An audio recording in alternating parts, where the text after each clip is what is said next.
We're ready. All right, calling the meeting to order at 5:59. 49. My bad.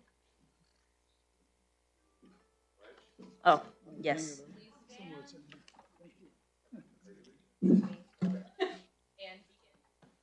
Pledge allegiance to the flag of the United States of America, to the republic for which it stands, one nation, under God, indivisible, with liberty and justice for all.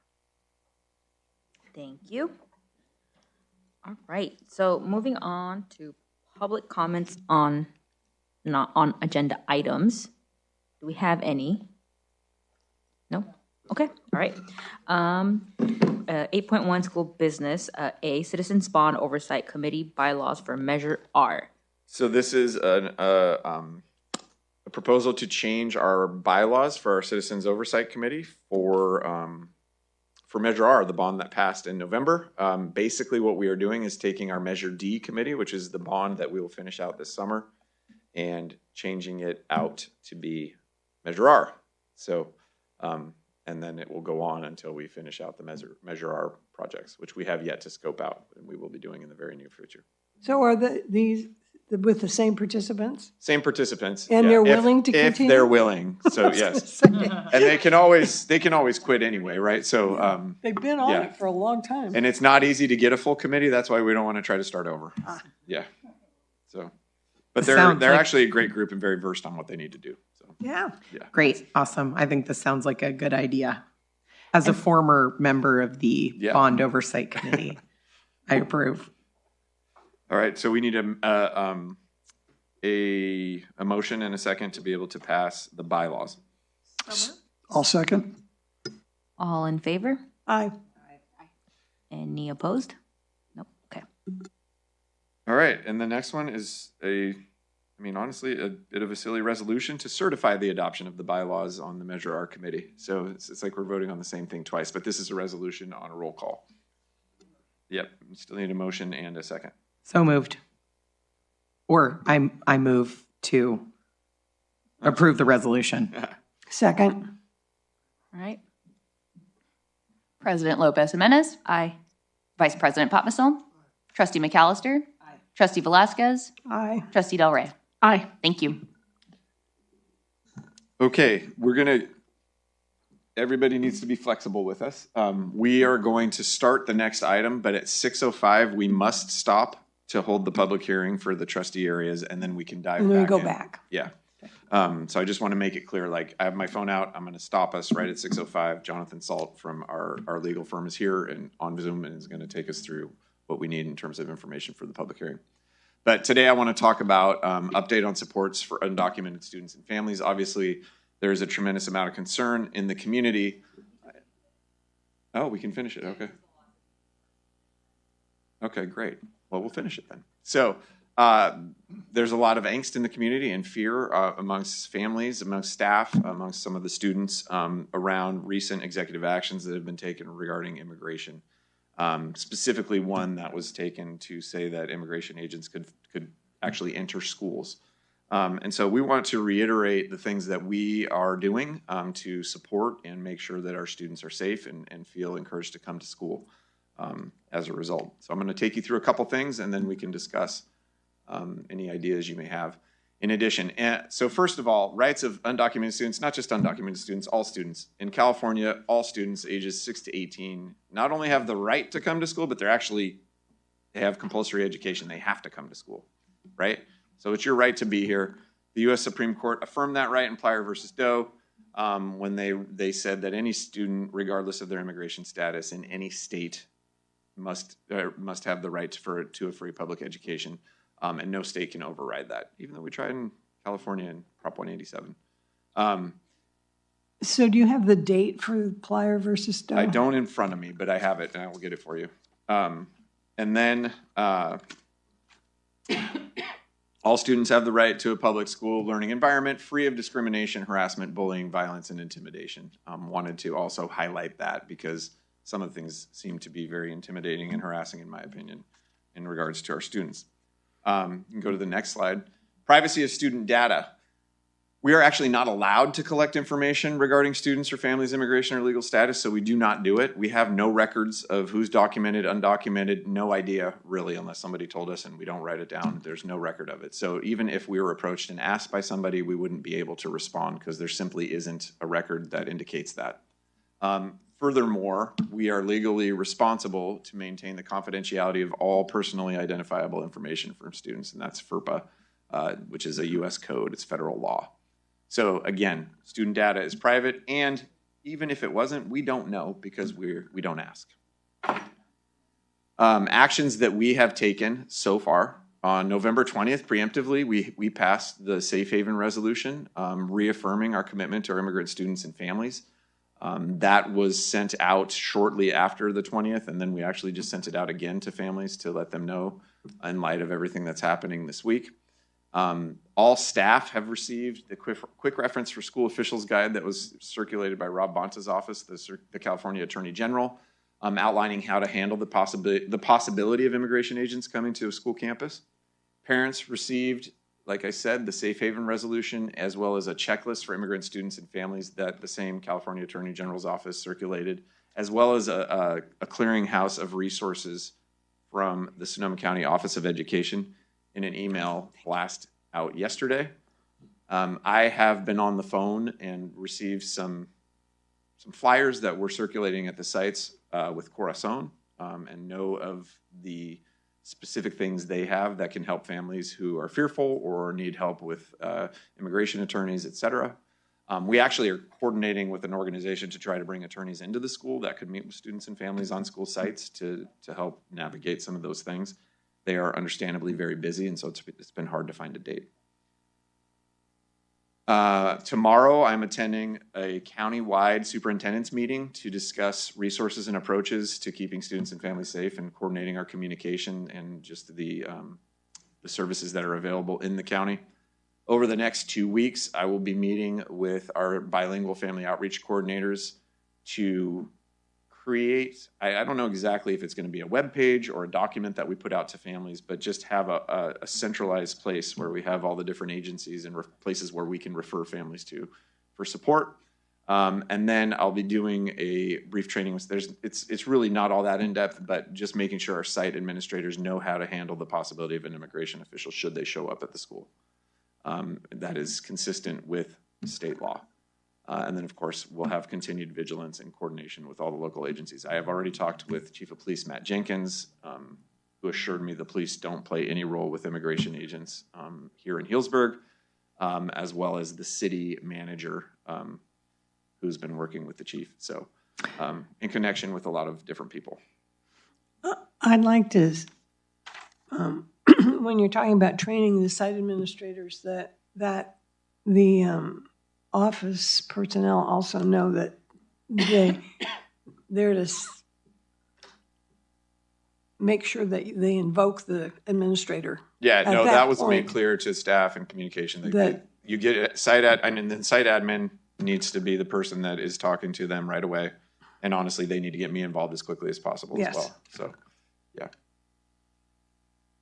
Chris, will there be sort of like a backup person if the administrator happens to not be on campus? Yeah, we always, if the admin's not there, we always have somebody designated to handle anything. Oftentimes we'll have a sub or either myself or Aaron Fender or Kevin Bean are covering. So, okay. Yeah.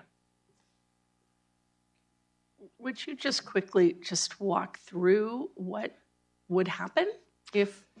So it's, I know there's lots of variables and scenarios, but maybe one example. So what we're trained to do is ask to see any court order or subpoena, right? Short of a court order or subpoena, technically, according to state law, they don't have a right to come in unless it's an exigent emergency circumstance, right? That said, there's only so much we can do to interfere with an official who may or may not have a court order. If they are insistent and they're going to push through us, then we're to document and make sure that we have accurate documentation of what happened, badge number, et cetera, so we can report it to the proper authorities.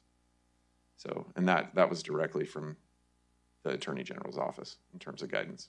Yeah. 1982 for apply or veto. Yeah. Yes, thank you. I got that. I was a student teacher in, would have been 93, I think, when Prop 187 was passed in California, Pete Wilson, and teaching a bilingual U.S. history class at Santa Barbara Junior High. And the day after the law passed, we went from a class of 34 to a class of 4. And those kids were in tears. And I remember it vividly. And, you know, I hate to see the fear in the eyes of our students, the ones who don't want to come to school because they don't feel safe. So I want to make sure that families understand we are here for them, and we're doing everything we can to make sure that they and their kids are protected.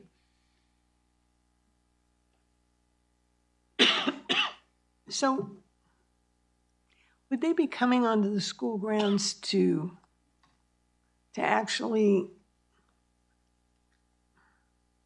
I can't use this word, to Apprehend? apprehend or take away the students, or are they trying to get parent information? Or It could be investigatory. We don't know. Investigative.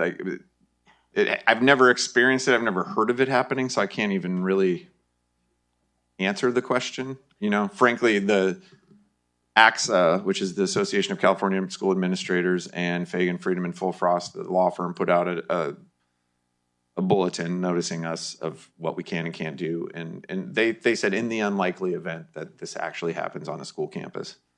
My hope is that this is political gamesmanship and posturing and not actually something that plays out on a school campus. That said, who knows what's going to happen. the first time it happens on a school campus, Yeah, there's going to be a reaction. correct. And you said that not only are 6 to 18, I think it's 6 to 18-year-olds are Obligated. they're obligated to be here. So if a parent chooses to keep their child out of school, what happens as far as we're concerned?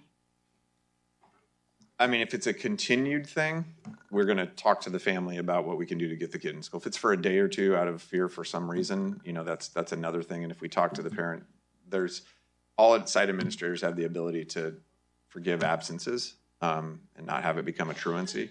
But we really do want to see the kids in school. They need it, right? We don't want to see their education suffer.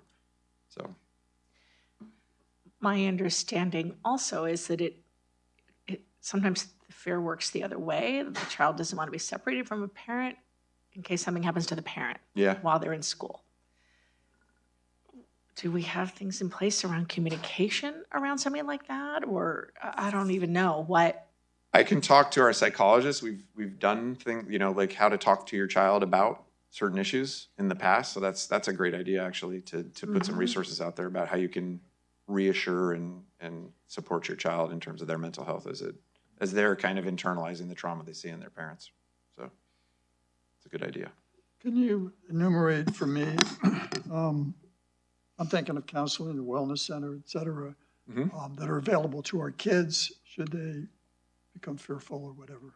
Yeah, so we have the 2 full-time mental health specialists, Corey Cakeley, who's at the elementary schools, who is bilingual, Kim Harris, who is at the high school, who has bilingual assistants, and then we have a team of both interns and SCO counselors from the County Office of Education that are at the junior high. I don't remember their names off the top of my head, but 2 of them are bilingual as well. So we have robust mental health counseling services on top of the school counselors that we have at the sites.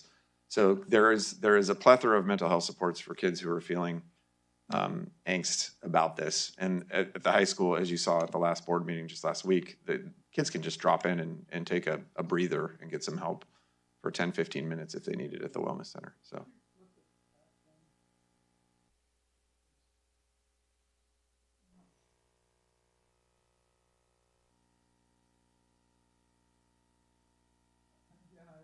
I believe, and maybe you already said this, that the entire staff, teachers, support staff, et cetera, are going to be, I'm not sure trained is the right way, but informed or have some sort of... Yesterday they all got the quick reference guide from the state, so they have that in hand. And then I'm going to train the administrators, and then we'll make sure that it's dispersed from there. I mean, it would be administrators, front office staff, campus supervisors who Right. need to know. But I'm saying, Yeah. my mind goes to staff meetings, et cetera. Right. This is what happens, this is what we're doing. Right, and we'll So- we'll make sure that people understand.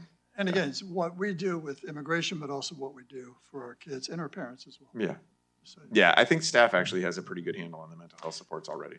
And what other question on the safe haven resolution, is that posted in the sites? I don't think it's physically posted yet, but it is on the website, on the front link. But we can certainly post it on Would the that make sites in a sense place to people post could it see on- it. Yeah, I'm asking. I don't- maybe in the. I'm just thinking the sites are all locked, so they'd have to be besides the high school and junior high. We'd post them in the front door, I guess. So Whatever. So Thank you. without putting us on a radar for, would it at some point be prudent for this board to let the United States government know how we feel about this? I think that might be coming. I want to be cognizant of the risks you incur because there's a lot of banter right now in terms of targeting places that quote interrupt. Right. Even just philosophically. That said, I don't want to operate from a place of fear either. So, but I do want to coordinate a little bit with the county at large. You know, tomorrow we're going to hear from not only other fellow superintendents, but the county superintendent and get some more information. And honestly, we're getting new updates on the hour around this as it goes. So it's something that is going to change and morph and evolve over time. So I will be listening for opportunities and we'll see if there's something at some point where we do something where we sign a letter or I don't know what that goes to someone in the government. I do think that it's important that we as citizens reiterate with anybody we come in contact with to contact their Congress, Federal not government. not just our congressperson and senators, but senators and congresspeople in other states Right. that maybe need some stiffening.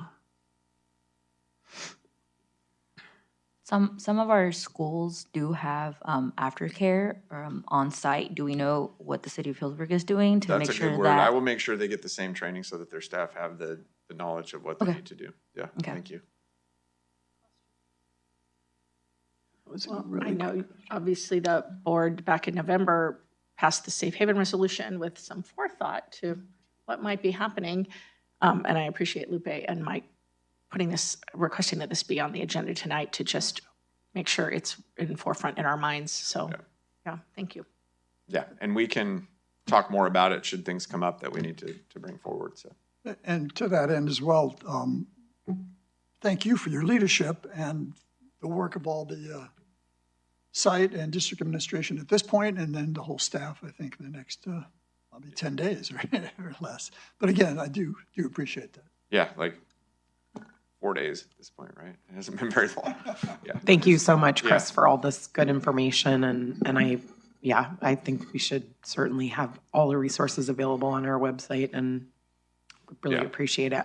Yeah, and I want to recognize Corazon. They are an amazing resource in the community for our families, and truly our best partner in terms of being able to refer families, whether it's for mental health supports or are they here? Oh, hey, Crystal, and even like I said, legal representation. So or even just basic needs. So they're an amazing resource, a great partner, and they always answer when I call, which is great. So. Yeah. Thank you.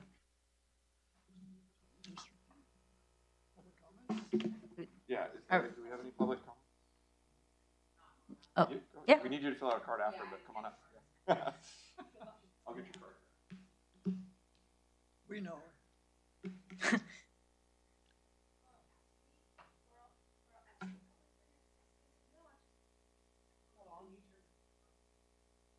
Push?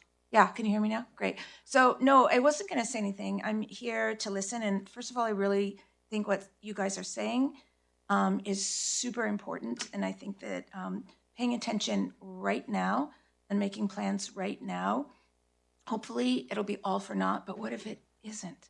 We have to prepare. So the thing that I have to say is that I'm sitting with some of my friends here who are parents.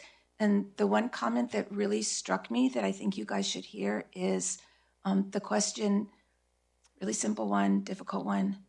Do you all understand how afraid we are? Right. It's pretty big. No, we don't. I don't. Right. But my response was, no, we don't, but we really care. And that's what this is all about. So thanks. En ojalá que ven que estamos aquí para ustedes para apoyar. Aunque no podemos entender exactamente lo que están experimentando, queremos apoyarles y sus hijos y protegerles.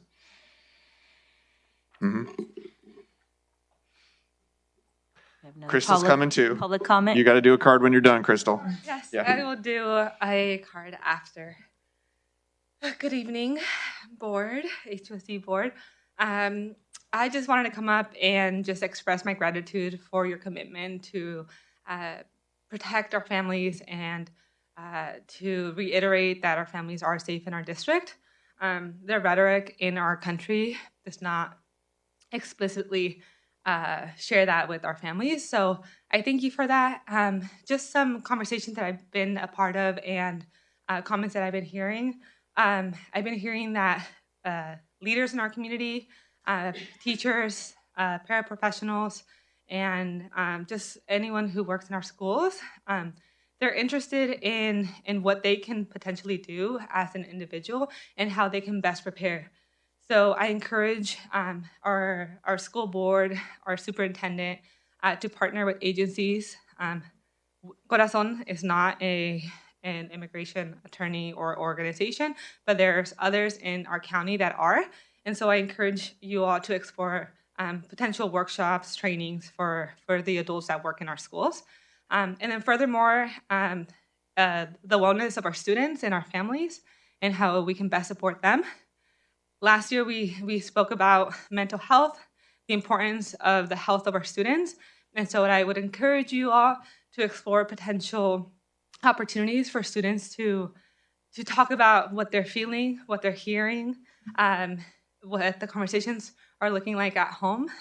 Many of our students are having conversations, whether they're directly being impacted by the immigration policy in our country, or whether their friends, their neighbors, or other people in their community are impacted. So I encourage you all to explore what can we do, what other supports are there for our students. Are these conversations that our students are having in the classroom? Are these conversations that they're having one-on-one with a mental health professional? So just some food for thought, but thank you.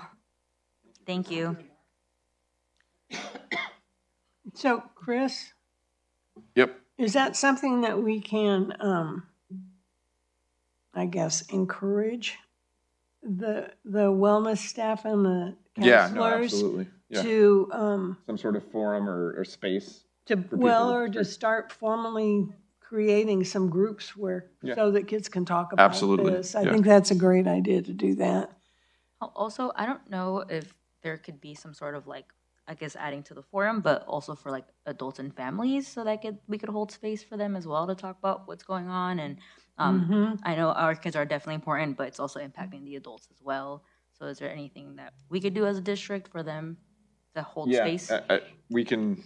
We have ELAC and DLAC where we will definitely talk about this stuff, right? So there's a space for conversation. In terms of supports, we can definitely reach out and find agencies that could come in to provide counseling, et cetera. So, yeah. And not because I'm lazy about this, but because I'm kind of not really good at researching what kind of agencies that I could partner with as a just as an individual.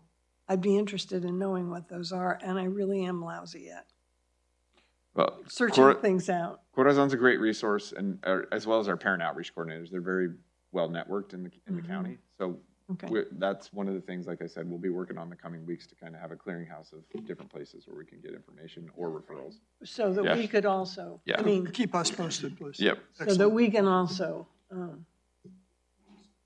I'm retired. I've got time. Thank you. And thank you.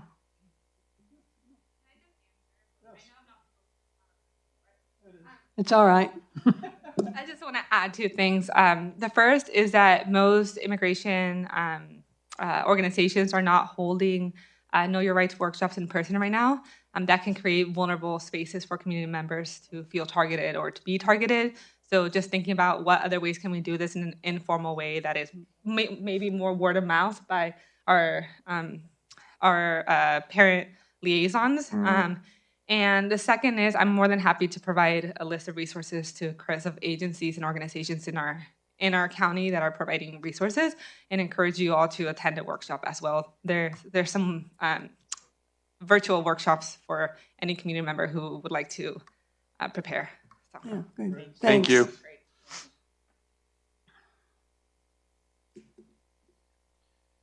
Any other public comments? We can write your card. No? Okay. Okay. Thank you. Thank you. Right. Moving on to 8.1D, public hearing. Yes. Yes, okay.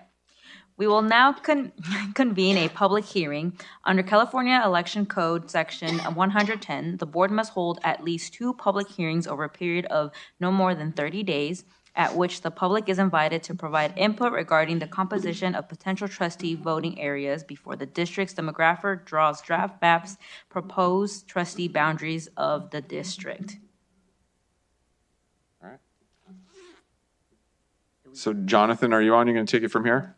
I'm on, and I think I can share my screen, so let me just make sure I can do that. We see your title slide. Oh, that might be through you guys. Oh. Let me see if this works. Can you see this on my end? Me toggling through? No. Okay. You know, if you just tell Laurel when to change, she can change for you. Or just follow you. Can you see the Zoom, Laurel?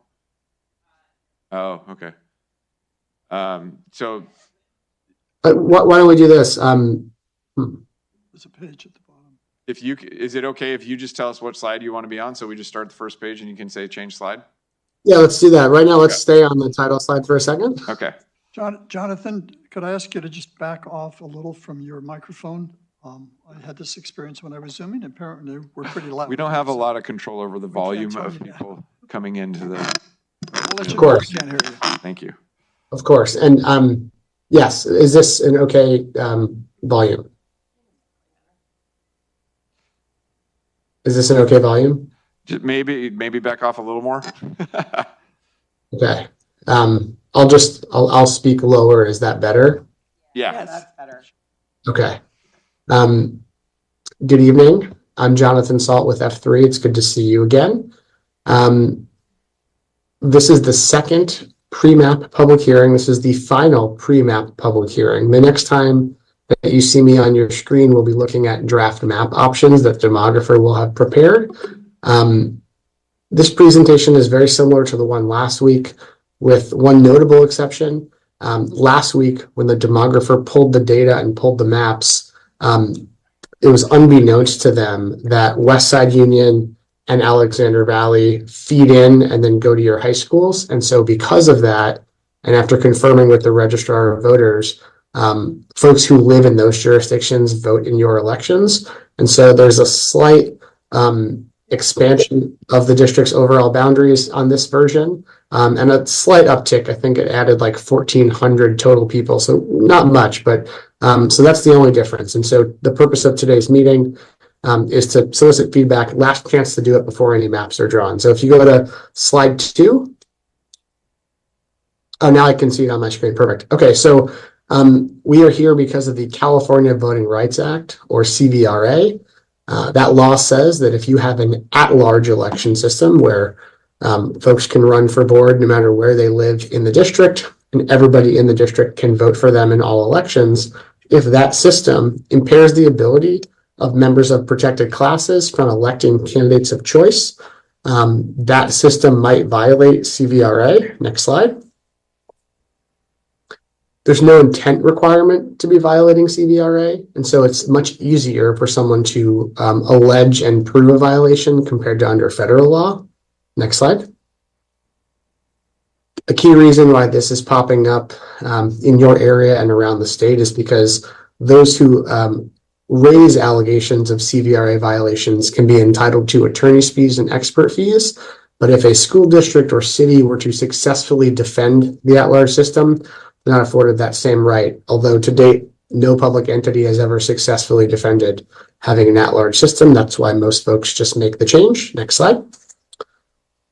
So the only safe harbor from a CVRA claim is to transition from at-large to a by-trustee area or by-district election system. Best way to think about that is the state of California, we vote at-large for senators, but we vote by-trustee area for congresspeople. You're only voting for the person who is within the area that you live in.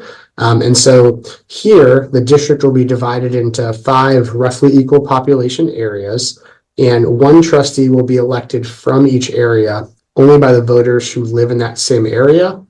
This does not impact anybody's current term. Everybody still serves out their lawfully elected term, but eventually there will become 1 trustee per area. Next slide. So where we are in the process now is step 2. Step 1 was adopting the resolution that you did a few months ago. Step 2 is now these pre-map public hearings designed to get feedback from the board and those watching tonight for how you think lines should be drawn. Next slide. A little bit about your overall demographics. According to the census, now adding in those 2 elementary districts, there's about 16,000 people living in the district. That's not people with students necessarily, it's just human beings based on the census. Little less than a third are Hispanic Latino, a little over 60% are Caucasian. Next slide. And so that's the data we look at for balancing the population per trustee area. So with a total of about 16,000, each trustee area will have about 3,200 people per area. That's going to vary a little bit. There might be some with 33 or 3,400 or some with 29. There's a variance that's permissible, but it'll be around 3,200 per trustee area. The size and shapes will depend largely on kind of how your census blocks are, which we have no control over. They're sort of the Lego pieces that the demographer will use to build the maps. And they come in shapes and sizes that can look very odd and have a variety of number of people in them from 0 to thousands. Next slide. So on the full demographic side, these numbers aren't all that different from the ones we looked at last week. Really the second kind of box down citizen voting age population, that's sort of our next group of criteria. The first is balanced total population. Then we look at citizen voting age population next. So that's folks who are US citizens and over the age of 18, so essentially eligible voters. And so this is an estimate that the census puts out on a 5-year rolling average through the American Community Survey. And so district-wide, just looking at your largest protected class would be the Hispanic Latino population, about 1/6 of the population, about 17%. The demographer has already looked. It's not possible to draw a 50% trustee area based on CVAP for the Hispanic Latino community, but to the extent that there are concentrations, we don't want to crack or break them up. But we also can't, cherry pick and try to, create an area that looks odd but tries to pack it in. Can't do that either. Can't crack and can't pack. Next slide. So this is sort of a heat map for your Hispanic citizen voting age population. So you'll see a lot of kind of cooler colors, purples and blues. Those are sort of the less densely populated census blocks of Hispanic Latino concentration based on CVAP. And then, when you get to the reds, that's a kind of a 75% or more. I'll note that it's very possible that the reds that you see on the screen, there might be only 4 or 5 people in that census block. And so if 4 or 5 of them are Hispanic Latino, it looks like it's a high concentration, but overall it's actually not a lot of people. So again, district-wide overall, about 17% Hispanic Latino. And where there is a slight concentration, it's generally along the 101. Next slide. Some other things just that might be interesting to know. These slides just sort of show where the percentage of people in a census block that have children who are under 18 or over 18, and then generally those percentage of people based on income. Again, these are factors that are much further down the list of our kind of order of consideration, but just, if it's a tiebreaker, you might look at this and go, make a decision one way or another. Next slide. And so really, the purpose of these public hearings at this stage is to ask you, how should trustee area lines be drawn? So that's kind of an overview of the district. If you go to the next slide, kind of feedback we're looking for. I think neighborhood X and neighborhood Y should be in the same trustee area, or I'm just going to even add in, I think that all of Alexander Valley should be kept in one area, or it shouldn't be. I mean, that's the kind of stuff we're looking to hear tonight. Next slide. These are ones I made up. They don't mean anything, but just, I think the 101 makes sense as a boundary line, or I think Piper Street makes sense. These are just kinds of things that we're looking to hear from you all who live there before the demographer draws options. Now, that doesn't mean that whatever the demographer draws is the end all be all. The maps can be updated throughout the process into late March. But the first draft, the last chance for input for that is tonight. Next slide. So as I mentioned, the equal population is the number one criteria. They have to be as balanced as practicable. There's a 10% deviation that's allowable because it's never going to be a perfect number based on how the census blocks are allocated. Next slide. So beyond complying with the state and federal constitution and beyond population balance, the very next criteria, this is where we get into that CVAP information, is the federal voting rights criteria. So can we draw a majority minority area, or are there concentrations that make sense to keep together? And so that's why we look at the CVAP data. Next slide. This next sort of list of criteria, all of these used to be criteria, and they still are, but now the state has given us an order of priority for how we evaluate them. It used to just sort of be, these are factors to look at, and now it's after we look at even, balancing the population, after we look at the CVAP, then it's okay, we have to make sure that the trustee areas are contiguous. So you can't start a trustee area in one corner of the district, stop, and then pick it up somewhere else and say that those are the same area. You can't have islands, essentially, belonging to the same trustee area. We look at local neighborhoods or communities of interest. That's sort of what you think, right? Like what makes sense to this community. Then we look at city or census designated places, like for example, Healdsburg City. If it's possible to keep that intact in one or two trustee areas, we should try to do that. Things like that, natural, artificial boundaries, and then, can the maps be relatively compact? I'll say that just because of the geography of the district, you're going to have some trustee areas that are going to be pretty small on the map and others that are large and go out kind of into the hills. That's okay, as long as the population's balanced. And so they'll have roughly the same amount of people, even if one is, small and more concentrated. That's okay, that'll happen. Importantly, though, the maps are being drawn without any knowledge of where any of the trustees live. The district cannot consider any line on the map that's designed to favor or hinder an incumbent or any candidate or party. So the demographer will never know where you live. He's just going to draw based on all of these criteria and factors. Next slide. Important to remember that while this transition seems like it's going to be a giant deal for the district, it's just important to remember this does not change the district's boundaries. It doesn't change school attendance. It doesn't even change how the district's governed. Every board member still owes a duty to the entire district. It's still one district with common goals and challenges. Next slide. And so surprisingly, we're about halfway through already. This is a pretty quick process. So tonight is the second public hearing. Sometime between now and February 12th, which is the drop dead date to have maps posted for February 19th. So I'm going to suspect that in early February, there'll be 3, maybe 4 map options the demographer draws that will be posted on the website and sort of pushed out on your outreach avenues. And they'll be presented at the February 19th public hearing.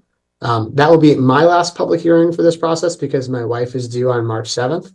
But my partner, Peter Fagan, will be taking over from there. But so the next couple public hearings will be about maps, where you can learn about them, ask questions of the demographer and legal, make suggestions. Hey, I really like map 2, but this line cuts this one neighborhood in half, and I think it makes sense to try to keep it together. What can we trade off to make that work? So there can be additional maps created or sort of,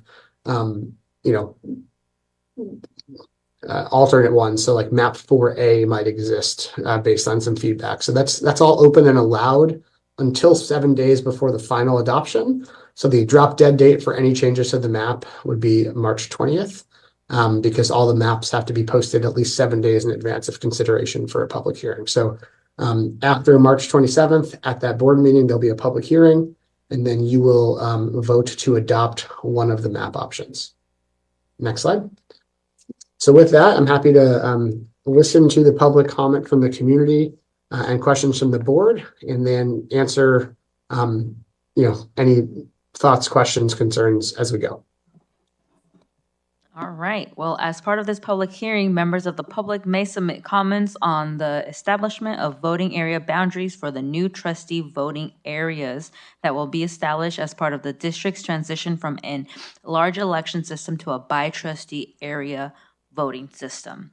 Speakers will be given 3 minutes to make comments on this matter and this matter only. We have received cards from one or two. We're going to have 2 cards. 2 people who wish to address this You can subject. come up and speak and fill it out after. Yeah, It's fine. during this public hearing. So calling for a speaker to the podium. I am Ron Edwards, speaking as a member of the public. Are all of your meetings at 5:45 and held here, or will there be workshops? There is some variance. They'll be at school sites as well, just because we couldn't get the space here. And then how would the public find out where those meetings are going to be and the start times? So we are posting them in the news. Is it in the Tribune, Laurel? For these public hearings, it's in the Tribune, Yeah. yes. Okay. And then from here on out, I think it'll be on our website, and then we'll be blasting out to families as well. Okay, thank you. Yeah. Thank And you. just on that note, can you hear me? Yes. I believe on the district's website, there's an email address. It might even be Laurel's email address, but it says if you can't come to one of the public hearings, but you have thoughts, send an email because we'll make sure that that feedback gets read to the board as the process goes along. All right. Thank you. I'm calling up next speaker to the podium. Hello. I have not composed my thoughts, but they're mostly questions. Thank you, Ron. I had similar questions, just in regards to making sure that our families are participating in this process and making sure that we're advertising this to our families who will be impacted by the individual representing their area. And I just, based on some of the public hearings that I have attended that are happening at the same time with the city of Healdsburg, I'm just interested to know if we're thinking about having more than 5 trustees potentially, especially because we are including Alexander Valley, parts of the Dry Creek area, et cetera. Is that something that we have considered? Is that a possibility? Just thinking out loud. And yeah, I don't have any personal thoughts because I'm not very well informed, but I will be attending follow-up meetings. Just thinking about the composition, how many districts we'll be having based on we are covering a larger area than the city of Healdsburg, and they are potentially talking about having more council members, more districts. So yeah, thank you. Thank you. Jonathan, is there an ed code around the size of school boards? There is. So sort of the default is 5.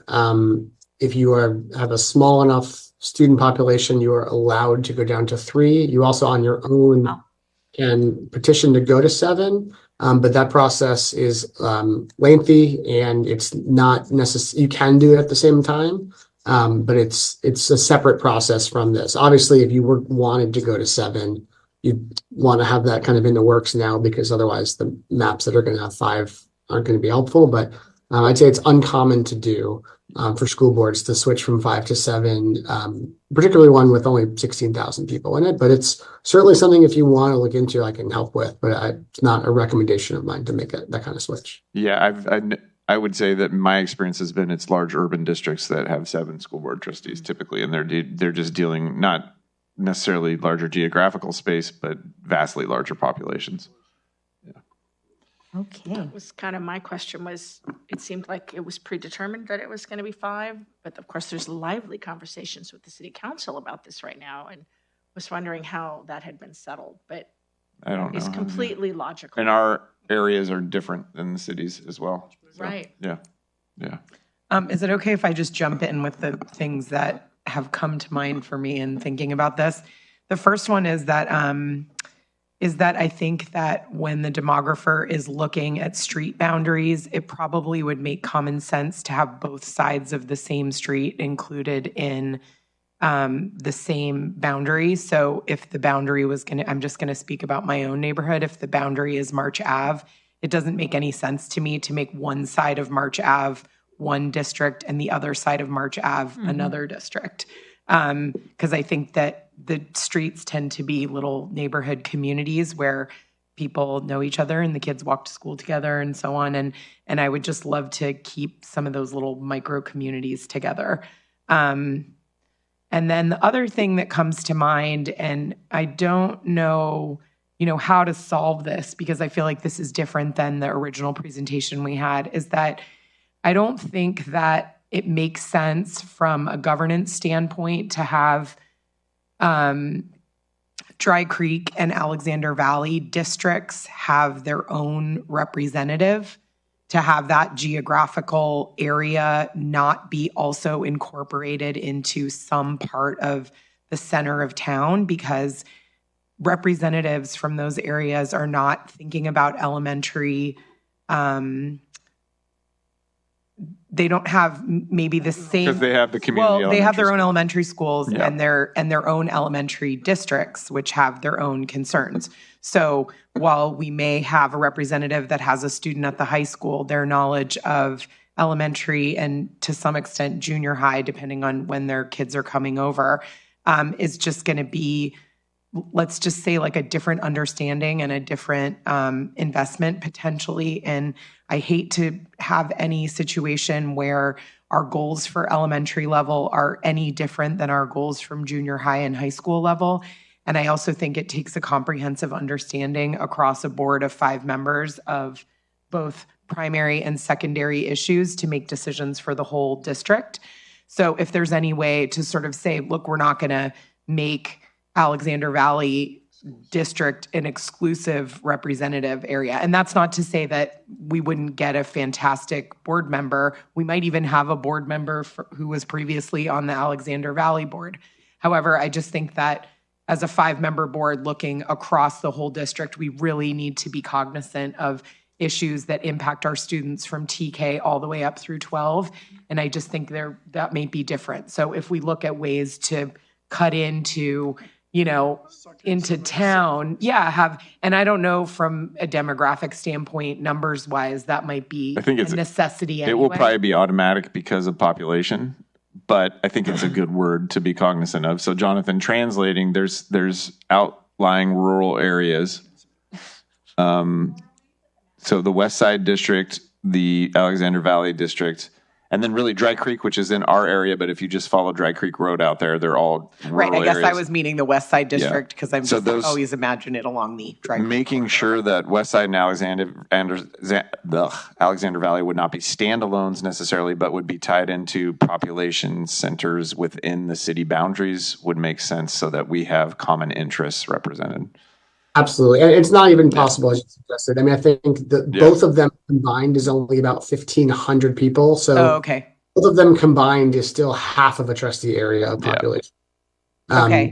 It's a good thought, though. Yeah. So even if they are in their own area, it's still going, let's just say Alexander Valley probably would have, I don't know, 1,000 people. You're still going to have 2,200 other people that live within Healdsburg USD's kind of main section in that trustee area. And that's if you kept it together. So it's not a worry, and it makes sense where you're going with that. But don't worry, it's not even possible to give them their own area with nothing else in it. Okay, because I will say that I don't want to overstate it, but there is a little bit of tribalism when you think about, like, you know, how people feel about their smaller district elementary schools around here. And that's not to say that anybody who would want to be on the board would be working at cross purposes with the rest of the board. However, it's just like it you know, it's something to keep in mind that, you know, that a representative from those areas should be representing, you know, segments of town that where the students are attending Healdsburg Elementary School.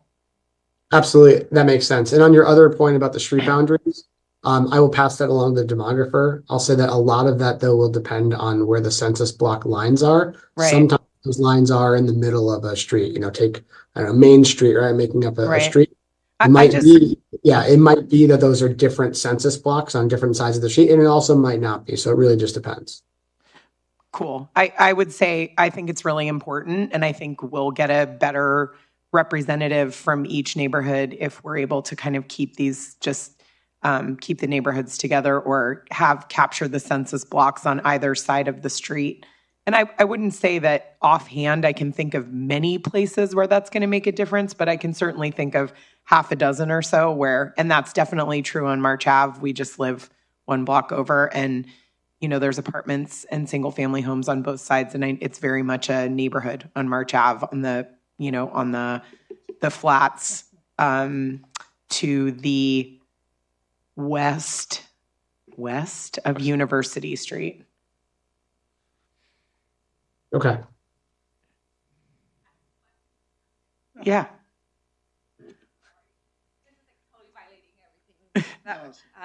Just my question, does this consider development that is soon to come to Healdsburg? So like Sawjell Hills will That's a good question. Create a large community of individuals who will be living in that area, increasing potentially the population for a district trustee. Is it considering future development that has been approved by the city?